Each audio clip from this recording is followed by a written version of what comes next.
What's up guys, welcome back to Stauffer Garage. Today's detail is going to be a deep clean of the interior and exterior of this convertible 350Z. I'm actually really excited about this car because I have never driven one, never worked on one in person, but I absolutely love them. I think they're really cool cars. So if you guys are new, make sure you hit the subscribe button below, give this a thumbs up.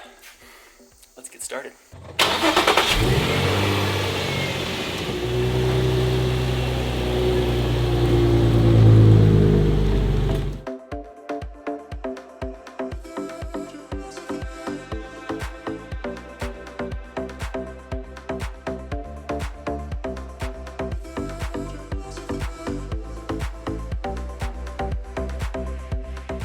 So today's detail is not a disaster deep clean, obviously, but it is a standard detail of a car that you guys can definitely relate to in finding those different areas and pockets of dirt that you typically wouldn't look for. So my job is to show you the different ins and outs of an exterior and an interior detail and all the different intricacies that you guys can use to make your car spotless.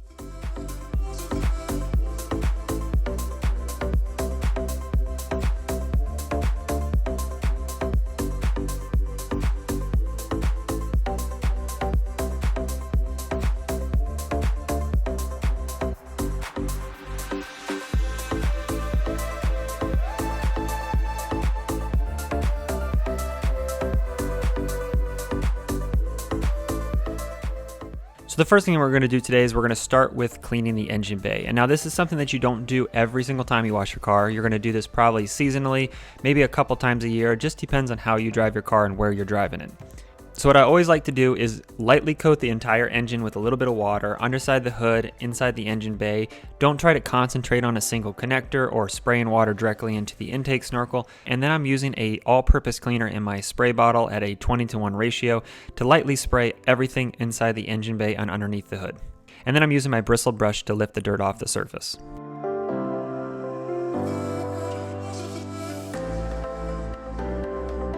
Because this car has a battery cover and it's contained in its own compartment, I did not disconnect the negative and the positive from it, but if your battery is exposed, I would definitely recommend removing the battery from the car. And remember your radio codes if you do have one, and make sure you have those handy.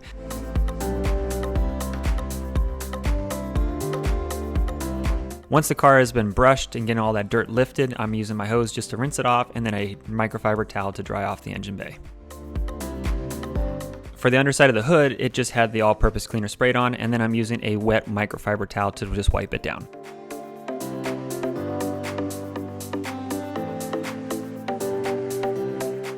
Now after the engine bay is done, we're going to move directly into the wheels, and I have a separate soap bucket and tools and everything just for the wheels themselves. But the first thing I always like to do is to spray my cleaner onto the wheels and tires to start getting that brake dust and that road grime and everything that gets caked on your wheels and tires lifted off the surface to make the job a lot easier. And for that, I'm using the Eagle One all-wheel and tire cleaner, which does a really good job at getting all of that road debris, grime, and brake dust and everything that you can get caked onto your wheels lifted to the surface, so that way you can easily rinse it and scrub it off.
And like I mentioned, I use a separate bucket and separate tools for washing the wheels, and it was actually surprising at how well I was able to get all of the inner drum of the rim brake dust off with some of these brushes and the Eagle One cleaner.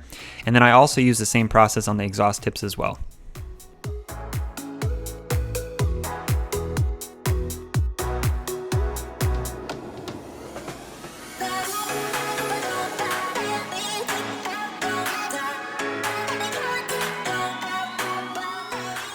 So now that we're done with the wheels and the engine bay, I'm going to move on to the exterior, which for the exterior I'm using the 2-bucket method, which if you're not familiar with, it's using 2 buckets. One is going to be specifically for rinsing and one is going to hold your shampoo and your soap and your clean water. And the principle is you're trying to maintain a clean water, a clean sponge every single time you touch your paint. And once you're done, you're going to be rinsing it in your rinse bucket to kind of trap that dirt and grit below your grit guard.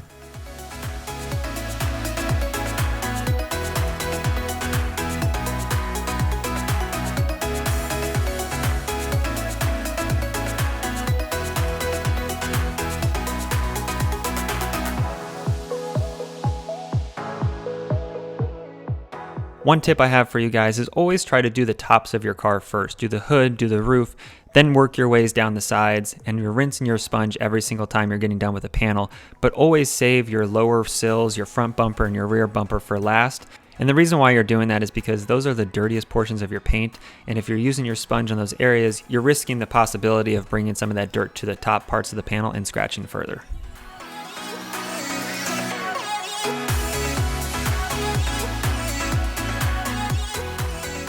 And for the emblems, I like to use a soft bristle brush, which I just use my wash mitt to put soap onto the surface and then use the brush to get into those hard to reach spots that you wouldn't be able to get to with your sponge.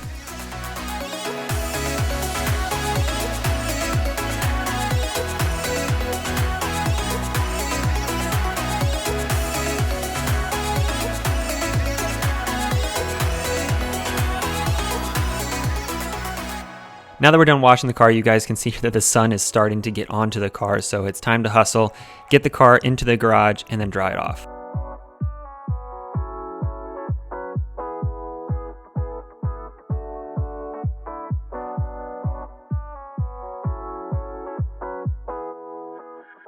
For the drying process, I'm using a large waffle weave drying towel. I've grown to love these a lot more, especially when it comes to trying to do a fast drying process.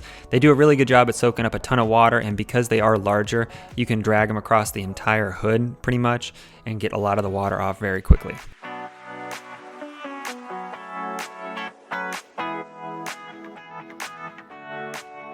Now that the car is in the garage and I have it underneath lighting, I'm able to easily see the imperfections in the paint. So the first process that I'm doing is I'm going to be clay barring the car and then moving into the polishing stage, which sadly, when I clayed the car, I thought I pressed record and it just never happened. But I've done claying in the past, so if you guys have looked at previous exterior details or my polishing video in particular, I talk about it and show you how to clay bar. But for this car, I did a clay bar on the entire surface before I started the polishing.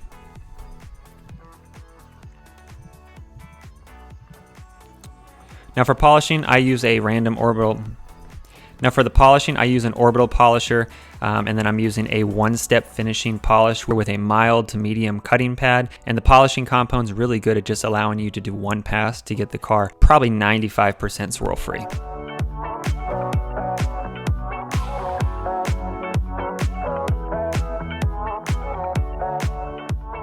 Since I'm already polishing the car and we're having polishing dust going everywhere, this is a great time to get a new pad and then just go ahead and polish and clean up your headlights if they need to be. For this, I'm actually using a new cutting pad. I'm using the same compound that I used on the paint because it does a really good job at clearing up any yellowing or any hazing that you have on the surface of your headlights.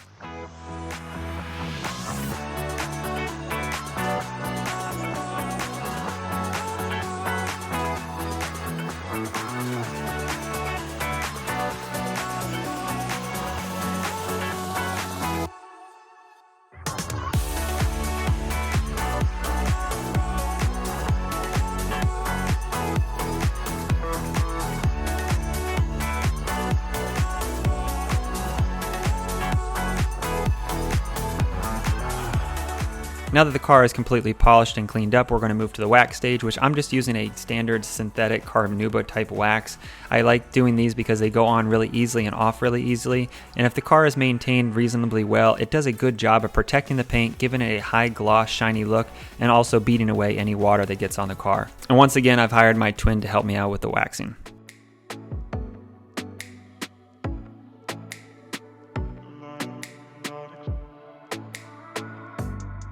At this stage in the process, when you're buffing off the wax that's dried onto the paint, This is the crucial point when you want to make sure you are using a fresh, clean, soft microfiber towel, and you're rotating the towel over and over again and using a new one throughout the buffing process. Typically for the polishing and waxing stage, I go through about 10 total microfiber towels, and the reason being is they can get loaded up with product, and you want to make sure that you're easily removing the product off the paint without having to drag it.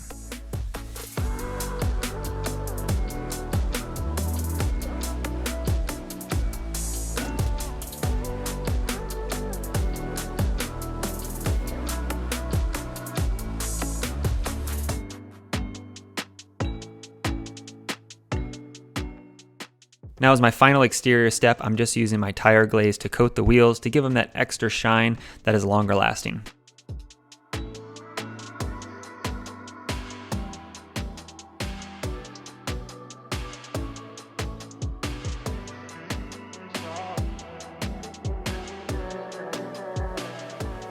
You'll see in this video that there is definitely steps that I'm taking that are a little bit different than typical, and that's just due to the nature of the car being a convertible. So when I put the top down, or if I lifted up the top cover and everything else, there was a lot of different areas that I forgot or didn't expect to need to be cleaned that I found out as I was going through the process. Now the first thing for the interior is to obviously remove the floor mats out of the car, or anything that's inside the car like CDs, anything in the cup holders, remove that trash and dirt. And then the next thing that I like to move to is the door sills and the door frames. This is typically a spot that gets missed, but if you detail it heavily one initial time, every time you wash your car or do a vacuuming, just using a microfiber towel to wipe them down will keep them fairly clean for a long time.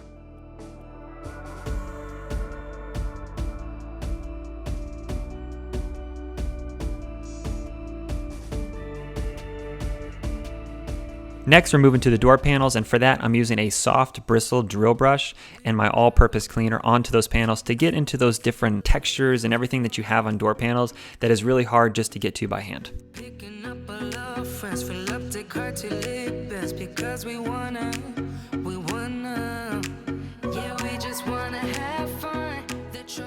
And with the help of my brush, I can get into all the switches and the hard-to-reach spots that my towel and fingers wouldn't be able to.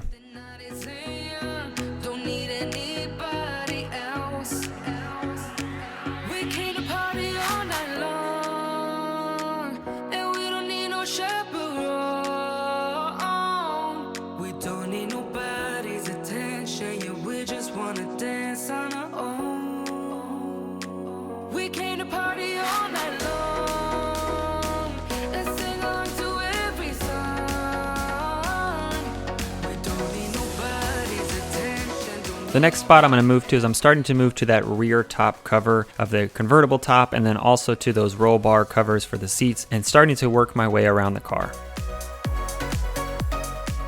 This is one of those areas that I was actually surprised with how much dirt was in there. It makes sense though if the top is being loaded up and down, and then with the amount of debris that can get collected in there with the movement of it. But I'm just using my all-purpose cleaner to spray on those different door jambs and underneath that cover and wiping it down with my microfiber towel.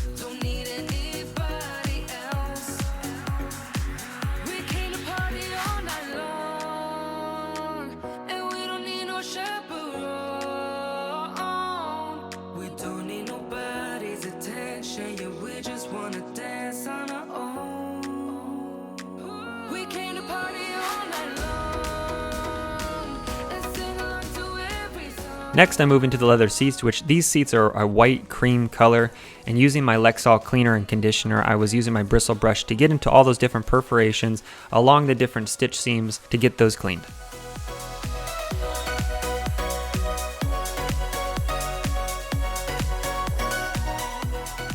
I also utilized my soft bristle drill brush to get into some of those spots that I wasn't able to quite get to with my brush very quickly. The drill brush just helped me speed it up a little bit.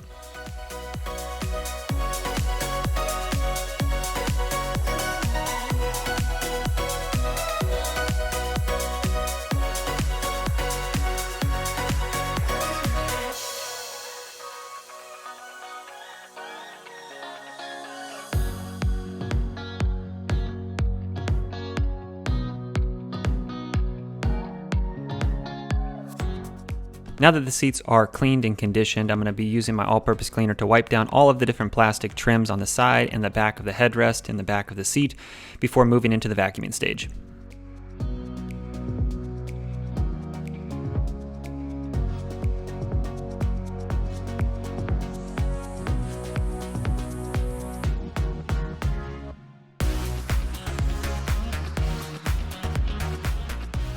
Now this car wasn't overly dirty, so I just used the seat sliders to move the seat forward and backwards to get to any of the dirt that's underneath it. Now continue the same process and repeat it on the other side of the car, starting with the passenger door frame, the door panel, and moving to the seat.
Now that the vacuuming's done, I'm going to move on to the passenger door panel and door frame, working on cleaning those with my all-purpose cleaner, and then moving on to the dashboard.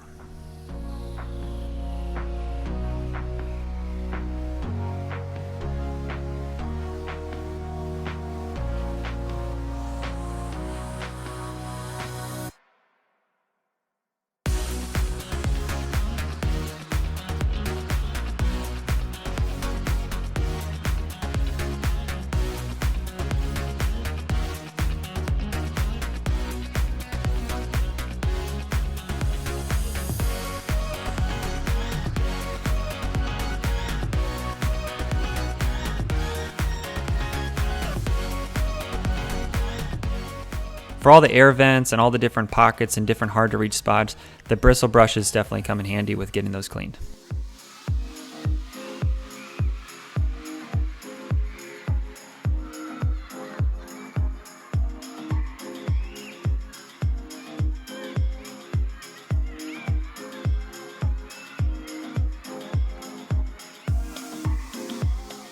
One spot commonly missed is definitely the window visors. Make sure you're moving those up and down. You're making sure you're getting into all the different bracketry associated with those to get those cleaned.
For the center console area where you have this cup holder and you also have the shifter cover. I was a little bit disappointed I wasn't able to get those clean, but they actually weren't dirty. The plastic piece with the black spotting was actually being worn through from the paint, and then the actual shifter cover surround was the clear coat coming off of it slightly. So I could have sanded them down and painted them if the customer wanted me to, but for this job, they just wanted me to clean everything for them.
And after everything's been wiped down on the inside of the car with your top coat for your interior, I always like to do the gauges and the inside of the windshield last with my glass cleaner.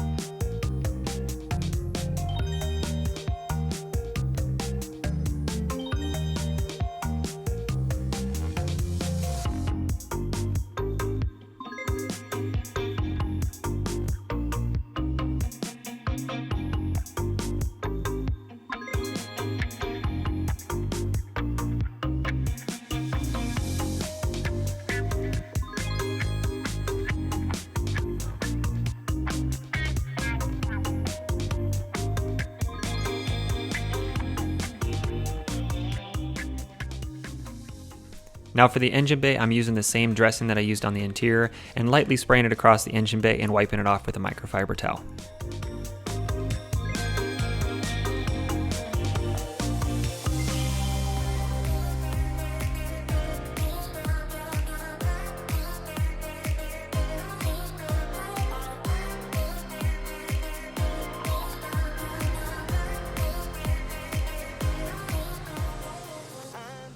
And here are the end results, and if you guys have seen my details in the past, this is definitely on the mild spectrum of cleaning that needs to be done. But the best part is when you have a car that's mildly dirty and you're able to deep clean it and go above and beyond what you typically would do, and you can actually elevate it to a level that you wouldn't expect, that's when you know you did a really good job, and that's something that I felt with this car I was able to obtain. I think the best part is the customer was super happy when they picked up the car and just blown away with the results. They actually called me 2 days later to reiterate how much nicer the car looks because they started seeing all the different pockets behind the seats and underneath the hatch and the engine bay, and they started noticing all the different areas that were cleaned that they did not expect to get cleaned. I want you guys to let me know in the comments below, if you could buy any car right now, regardless of the price, what car would it be? Let me know in the comments below what you would pick up. My car personally, I'd probably pick up a Lamborghini Huracan. I think that's the car that I would pick up if I could tomorrow. And if you guys enjoy all of these detailing tips and tricks in all of my videos, make sure you hit the subscribe button below and give this video a big thumbs up. So guys, thanks again for watching, and I'll see you guys in the next video.